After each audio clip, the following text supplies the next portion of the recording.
Okay, and what is up everybody? It is your boy Farai. Thank you once again for tuning into another video. I hope you're having a great day. Today we're going to be doing a mini masterclass on EQing vocals. You can apply these techniques again to any type of vocal, dialogue, country vocals, rap vocals. In this case we do have some rap vocals, but the techniques are going to apply across the board simply because the human voice is the human voice, right? We're going to approach each different vocal sound uniquely, but the techniques are going to stay the same. Okay, so yeah, let's get straight into some theory.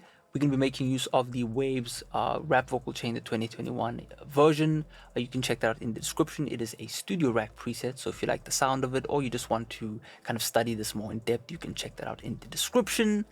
You can check out my vocal recording course and vocal mixing course if you want a more in-depth look at how we kind of cover the whole process. But with that being said, let's hop straight into it.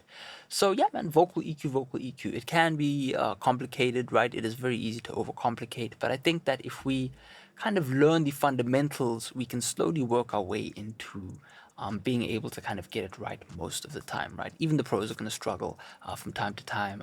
There are mixes where I just can't get it right. You take a break, come back, and maybe it gets easier or harder.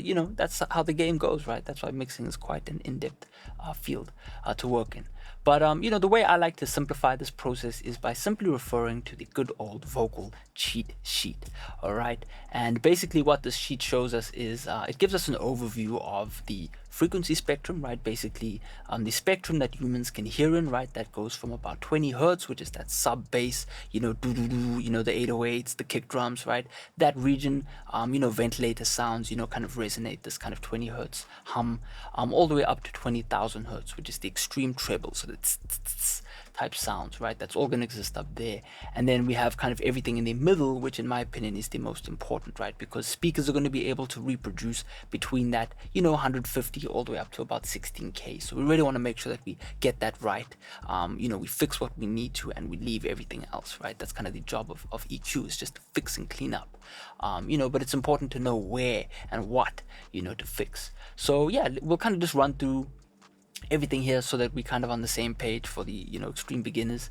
And yeah, let's get into it. So again, 20 to 80 hertz, that's where that sub bass is. Generally in vocals, you're not really going to be making use of this range because there's not really much there that is musical to the ear, right? It kind of just adds weight to our mix, and it is kind of a custom to cut that, right? So by default, I tend to cut on my microphone preamp. I've got a Neve 1073, everything below 80 hertz. That's kind of what's worked for me. But again, since every vocal is unique, maybe I might have a vocalist that may want that extra bit of bass in there, and maybe I do that in the box. Maybe we don't even cut it at all, right?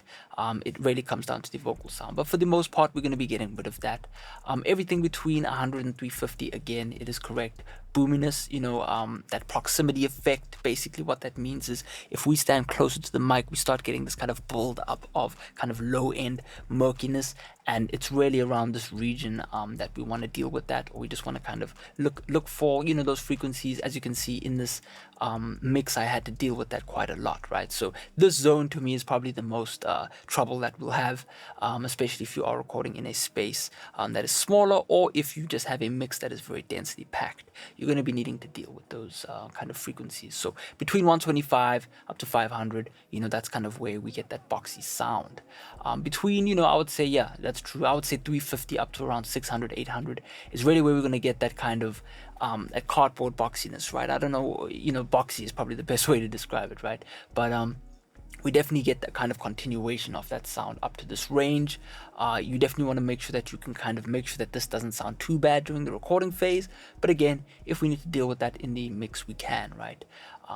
Between 900 up to about 5,000, we're going to be getting that kind of intelligibility of the vocal, right? You want to make sure that you're not having to deal with this range too much. Again, if you're somebody who's mixing other people's work, or if you've recorded a really cool song and need to deal with this frequency range, you're going to want to kind of poke out some of these frequencies. But this is really where the beauty of the vocal exists, right? This is where the kind of main the hot topic exists, right? So you want to be able to deal with that. Between 5K up to 10K, we're going to start getting that kind of shininess of the vocal, that kind of, sharpness of the vocal. And you want to make sure that you find a balance of that. You don't want it to sound too shrilly, too harsh. So that's kind of where this area exists. And then, 10 to 20K is where the air exists in the vocal, that, real kind of beauty, female vocals definitely shine in this region. You want to be able to kind of lift that up in a nice, pleasant way. And as you can see, we did that in this mix, and we'll be talking about that. So yeah, that's a straight overview of our vocal range per se. Again, the most important aspects are going to be between 100 up to about 16,000 kilohertz. That's also where speakers are able to kind of reproduce. The general speaker is not really able to produce below 80 hertz accurately. Above 16K is kind of cut off. Again, human beings, as we age or if we suffer from hearing loss, begin to actually lose the ability to hear around 20K, right? That kind of starts in our teens. If you're somebody who listens to loud headphones every day, slowly but surely you're going to lose focus of this frequency range. So most people are not going to be interested in this range. Everything below, again, 16K, 10K is really where we want to work on. And as you can see, that kind of, stands true in this vocal EQ. That's why I chose this as an example. So yeah, let's get straight into what we have as an example, and then I'll show you what I did with both of these EQs. Well, I don't know how what happened there. But yeah, we used 2 EQs in this mix. We used a little bit of multiband as well. We'll talk about that. But yeah, let's take a listen to the track and we'll get going. So let's go. Bitch, get on my way, yeah. Get big drip, I just took a trip to space, yeah. Young boss when I step up in a place, yeah. No birthday, but kinda like a cake, yeah. Cop new diamonds and they jumping out the face, yeah. Yeah, I can love it cause you real fake, yeah. I can trust the op cause the op's real fake, yeah. Coolin' in the cut, I'll be staying out the way, yeah. This is real life, I could teach you how to play, yeah. Going hard, it ain't free. Yeah, shawty, keep it real, keep it G. Yeah, all white whip like skis. Pull up to the club, but we pull up in a bang. So as you can see right there, we've got a nicely tamed vocal sound. Doesn't really sound like it's too EQ'd, but if I was to turn off all of these EQs, you can hear how muddy the vocal was right before we actually mixed it. So I'm going to turn off this EQ, I'm going to turn off the C4 as well, and take a listen to the stark differences. I'll turn it on and off as we go, but let's get into it. Bitch, get on my way, yeah. Get big drip, I just took a trip to space, yeah. Young boss when I step up in a place, yeah. No birthday, but kinda like a cake, yeah. Cop new diamonds and they jumping out the face, yeah. Yeah, I can love it cause you real fake, yeah. I can trust the op cause the op's real fake, yeah. Coolin' in the cut, I'll be staying out the way, yeah. This is real life, I could teach you how to play, yeah. Going hard, it ain't free. Yeah, shawty, keep it real, keep it G. Yeah, all white whip like skis. Pull up to the club, but we pull up in a bang. So as you can see right there, we've really just focused on getting rid of all the things we don't need and leaving and then emphasizing all the things that we do need, right? Really the only two tools you need when mixing are EQ and compression. And if you can nail EQ and compression, most importantly EQ, I would say most people have trouble with that. Since there's so much that can go wrong, you're going to be getting way better mixes. So let's get straight into it, right? So the first thing I like to do, since I kind of began my mixing, or more so like professional mixing career, around mixing consoles. I was lucky enough to intern at a studio with an SSL console. I just inherited the workflow of the people that were working above me, and that was really just to do a little bit of toning, just a little bit of kind of smoothing of the EQ, and that stuck with me all these years. So I'll kind of walk you through my workflow in regards to that, and how we can kind of sweeten up our vocals. So I always start off with the filtering. Now, as I said, I don't know if probably in this mix I didn't use a high pass filter. So as you can see, I had began the high pass filtering process at around 128. So if you want to see what that looks like visually, let's just pull up an EQ so we can actually see what we're doing, and we'll kind of mimic what we're doing right here. But I had a high pass filter set at about where's our low cut, 128. Something like that, just sweet and simple, just to get rid of all of that low-end stuff. Since the beat we have is so kind of low-end heavy, we don't want that to clash. And as you can hear, when we applied all that EQ, the mix suddenly sounds a lot better, right? A lot cleaner. So, that's something I'm doing, and I'm spending time just kind of listening to what I like. I don't want to overdo it. The kind of reference frequency to not go above for male vocals is generally around between 120 up to 200. Again, those are just reference, frequencies. But if we were to overdo it, let's kind of listen to what that sounds like. Get on my way, yeah. Get big drip, I just took a trip to space, yeah. Young boss when I step up in a place, yeah. No birthday, but kinda like a cake, yeah. Cop new diamonds and they jumping out the face, yeah. Right, if we overdo it, as you see when I started to go into that 300 range, we started to get this kind of telephone effect, and we don't really want that on our main vocal. This is a huge kind of amateur area that I hear people send me mixes, and it's just way too much treble in the mix simply because you've removed so much of that low end. So please, please, please watch out how much you're cutting out, right?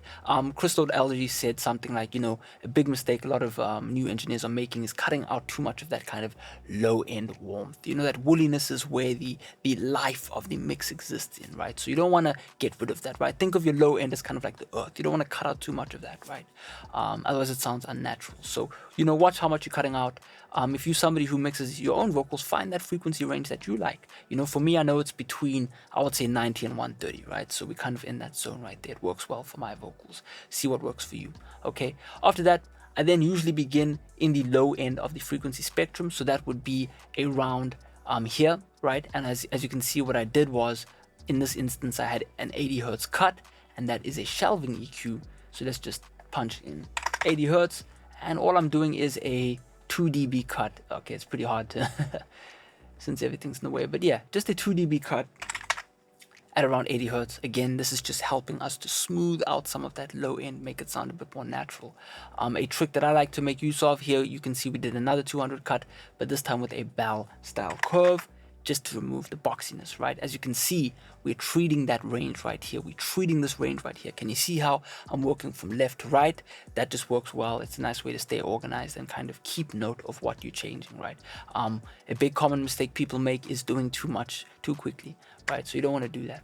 So that's all I did, between this, 4.9, so 4,300 hertz, right? Remember, these values are not going to be exact in every mix. I'm doing 3K sometimes, I'm doing 2K sometimes, right? I'm doing a thin kind of Q sometimes, right? But, I like to sometimes kind of exaggerate certain zones in the frequency spectrum when I'm mixing, just to kind of poke out the vocal a little bit, right? You don't want to be doing pokes like this. It generally doesn't sound good, but again, break the rules if it sounds good. But, in this mix, we did just a very light 0.4 dB boost at around 4,300, right? And that's it, right? Not much more. Again, a classic frequency that I like to boost on the SSL console is around 8,000 hertz. So if we were to go to 8,000, we're doing just a little slight boost. So, visually you can see my toning EQ, my analog EQ is just kind of smoothing that vocal, right? It's just making it sound a bit better before we start getting into that digital manipulation, right? It just helps make the vocal sound a bit more natural to the ear. Some of the best mixes were done on mixing consoles. So I think as modern day mixers, it's important we don't get rid of that old school philosophy when it comes to, EQing our vocals. So yeah, that's all we did. If I just turn off this one, we'll hear quite a kind of minute difference, right? Get on my way, yeah. Get big drip, I just took a trip to space, yeah. Young boss when I step up in a place, yeah. No birthday, but kinda like a cake, yeah. Cop new diamonds and they jumping out the face, yeah.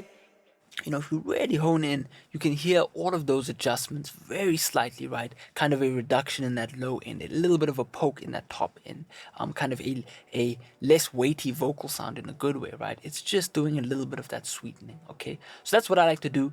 Again, try out the Neve EQs, right? If you're a Waves user, try out the V EQ, something like that. The V, what is it? This one right here. It's like a 1073 or 1081 style EQ. Try it out, see what you like, right? Here's a nice 80 hertz cut, cut away some of that 220 hertz, add in a little bit of that 2K, try out a 12K boost, add in that analog, try it out and see what you like. You may find an EQ that suits your voice more. You don't just have to use the SSL EQ, right? It's up to you. You could use a stock plugin, doesn't matter, all right? At the end of the day, the theory stays the same, okay? So after that, we get into the real nitty gritty. Now, again, when it comes to doing this, I would say at an amateur level, it's very easy to not know when to go hard with the EQ and then when to overdo it when it is not needed, right? I remember when I started off mixing, I would spend 2 days trying to EQ a vocal, right? And that was just because I was insecure in what the end product would sound like, right? I think that when you can really truly begin to listen out and identify for what you need to fix, you're going to be able to EQ your vocals a lot quicker, right? You're going to quickly be able to identify if it is the way that you've recorded, if it is the beat that's clashing with the vocal, right? Look at this stuff objectively, right? And so in this mix, I realized that I had recorded this vocal sound a bit too bass heavy. And so as you can see, I spent probably half an hour just kind of skimming through the different frequencies. I would have done something like this. Just thin out that EQ and just kind of find, between that 150 and 400, 500, what don't I like? And then just kind of minimally cut out things that I don't like, right? That's one of the techniques that you can make use of. Maybe you find just around 333, you don't like that, then just cut that out, right? Spend some time really just working through that low mid end. And if you can kind of get that range right, everything else begins to open up, right?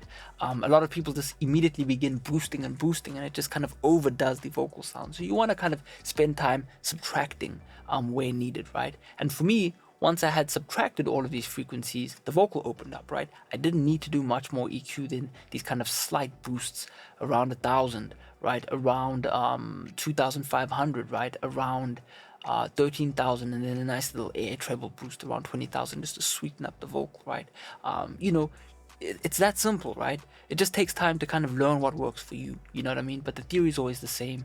Cut out what you don't like, emphasize what you do like, right? Hopefully that makes sense. And it pays off. It sounds good. If I was to turn off these two so you can hear what's going on. Bitch, get on my way, yeah. Get big drip, I just took a trip to space, yeah. Young boss when I step up in a place, yeah. No birthday, but kinda like a cake, yeah. Cop new diamonds and they jumping out the face, yeah. Yeah, I can love a cause he real fake, yeah. I can trust the op cause the op's real fake, yeah. Coolin' in the cut, I be staying out the way, yeah. This is real life, I could teach you how to play, yeah. Going hard, it ain't free. Yeah, shawty, keep it real, keep it G. It's just those subtleties that add up over time, right? So yeah, that's pretty much how we do it, man. Again, we're using a little bit of kind of, I haven't read the manual of this in a long time, but I'm pretty sure this is doing some sort of parallel saturation. I'm just using it to slightly emphasize certain zones, right? We're not going to cover that in this video, but that's something I did as well. And then most importantly, we did a little bit of, hopefully that didn't change anything, we did a little bit of C4 multiband compression. We're not going to discuss the compression too much, but we will talk about what I did do in terms of actually, yeah, we only did we did do a little bit of boosting in this range right here. As you can see, a 0.4 dB boost in this range, and then a 0.7 dB boost on the treble. But all I'm using this kind of dynamic EQ compressor to do is just to kind of emphasize what I want and then to tone back what I don't want. And as you can see in this, I'm kind of making sure that this EQ or compressor tones down the lower mids and then the bass. So just pay attention to how it's kind of just massaging the vocal in. Bitch, get on my way, yeah. Get big drip, I just took a trip to space, yeah. Young boss when I step up in a place, yeah. No birthday, but kinda like a cake, yeah. Cop new diamonds and they jumping out the face, yeah. Yeah, I can love a cause he real fake, yeah. I can trust the op cause the op's real fake, yeah. Coolin' in the cut, I be staying out the way, yeah. This is real life, I could teach you how to play, yeah. Going hard, it ain't free. Yeah, shawty, keep it real, keep it G. Get all white whip like skis. Pull up to the club, but we pull up in a bang. And there you go, right? We've made use of 3 plugins, right? 3 or 4, depending on how you want to count, to really just kind of massage that vocal into the mix. I think as you get better at mixing, you're going to really look at your mix and try as hard as possible to identify what is clashing, right? Why does the vocal sound so dark compared to the rest of the mix? What do I need to do to emphasize that? Is there a lot of treble in the mix? Maybe I need to tone back the treble in the vocal, right? Kind of look at it as a subtractive game instead of kind of as a never-ending additive game, right? The more you add, right, the more EQ you add, the less space you'll have in the mix. So kind of learning how to take out leveling is also a form of EQ in a way, right? You're kind of tucking back that vocal into the mix. That again is past the scope of this video, but all of these little techniques you can make use of to really enhance your sound. So hopefully you enjoyed this video. Again, check the links below for my vocal recording course, vocal mixing course. You can check out the vocal enhancer as well for FL Studio. If you're an FL Studio user, check out this preset pack in the link below. And yeah, man, keep mixing every day. Definitely just type in vocal EQ cheat sheet and this will pop up in Google Images, and you know, download it, study it, you know, memorize it, and then begin to kind of visualize, you know, different sounds in your head. Like, is the vocal too gunky? Reach for that 200, right? Poke around and listen. Is it sounding a bit sibilant? Find that frequency around that 1K to 10K and then remove it, you know, and try and see what you can do to enhance that vocal. So yeah, man, it is your boy Farai. Hope you have a great day. I'll check out next time. Peace out.